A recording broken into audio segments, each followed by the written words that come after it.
Denver's parking ticket system is set up to punish drivers. You can't dispute a ticket online anymore, budget cuts. So even if your ticket is bogus, you have to go to court twice. Our Steve Steger, the man they call Steve on your side, has been documenting this for a year, and Steve learned that this is an issue that could have been solved years ago. Around the middle of October, I received a delinquent pay notice from the city of Denver saying that I didn't pay a parking ticket that I received in the early part of October. Jay Jansen lives in Parker. Hate to drive in traffic. The part of Parker where it takes almost an hour to drive to Denver. I really felt bullied a little bit because it was like me versus City Hall. Yet the city says he didn't move his car for street sweeping in the Baker neighborhood. I'd never been in that place in my life. When he looked that ticket up, it did have his license plate, but the ticket said it was for a Toyota, which is a problem. And there it is, J-E-E-B. It was an obvious mistake on the city's part that Jay assumed could be sorted out over the phone. Jay was wrong. And they told me I had to come into court. So Jay drove 50 minutes to Denver and back to file a dispute. Driving a Jeep downtown is not cheap. Then he drove to Denver and back to find out the dispute had been denied and to schedule a court date. You park in a parking spot, one of those all-day spots, $20 each time. Then he drove to Denver and back again for the court date, where the judge ruled that the ticket should be dismissed. All in all, this whole thing cost almost $200. Denver used to have an online dispute portal, but it disappeared last year. When we were going through budget cuts last year, the county court system decided to cut this service as part of the budget cuts. But Steve on your side has learned it's not quite as simple as that. In fact, we learned Denver's court has been trying to get this office transferred to the city's transportation department for years because it would be easier for the department that writes the tickets to sort out the disputes.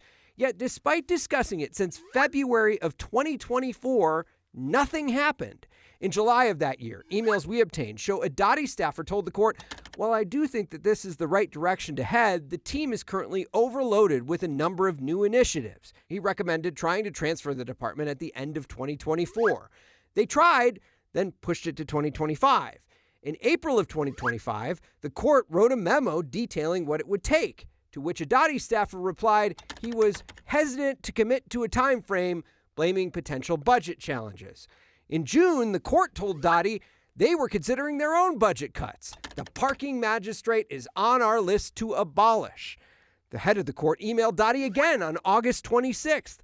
"We will be discontinuing the parking magistrate's positions tomorrow," and asked for a brief meeting to discuss the process for people to fight parking tickets. The response?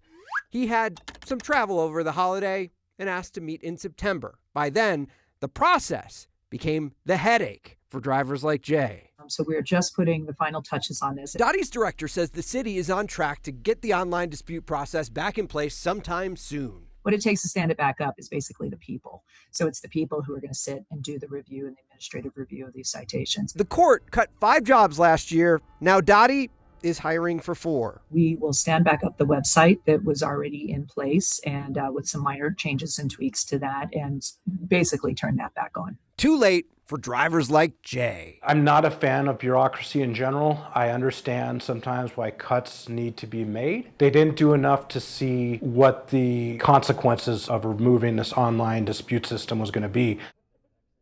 Okay, so Dottie wants to use money from the Transportation and Mobility Special Revenue Fund to pay for this. It's a pool of cash from raising the parking meter rates a few years ago. The problem is City Council does not love that, with a few council members arguing that that money is supposed to be reserved for transportation projects. I've reported in the past that Denver expected to see some more money from the parking citations this year. They forecasted an uptick. You'd think that this bass-backwards dispute system, they would see that, but they aren't. The numbers we've seen show that revenue is actually going down year to year since they started dragging everyone to court, Kyle. Well, yeah, it's because they watch your reports, Steve, and before we park now, we check to make sure that we aren't signing up for a 2-year struggle with the city that costs hundreds of dollars. This is where I get stuck on this, right? This is a revenue-generating program, parking tickets. This is not like free lollipops for kids. How are we going to pay for it? You're bringing in revenue. You're bringing in money. And like I said, the city thought, I think it was like 2.5%, they thought they would see an increase from this. The problem is now they're required to put all of these right-of-way enforcement officers in court to contest those tickets. The number of court cases have gone up 4,700%. compared to the previous year because so many people are saying, I'm fighting this and I'm going to go all the way to court. Then those right-of-way officers aren't there. The tickets get dismissed. That may be part of the reason why they're not seeing as much revenue from this. All at a time when the mayor is trying to convince more people to come downtown, and it's one more way the city is screwing people blue. All right, Steve Sager, thank you.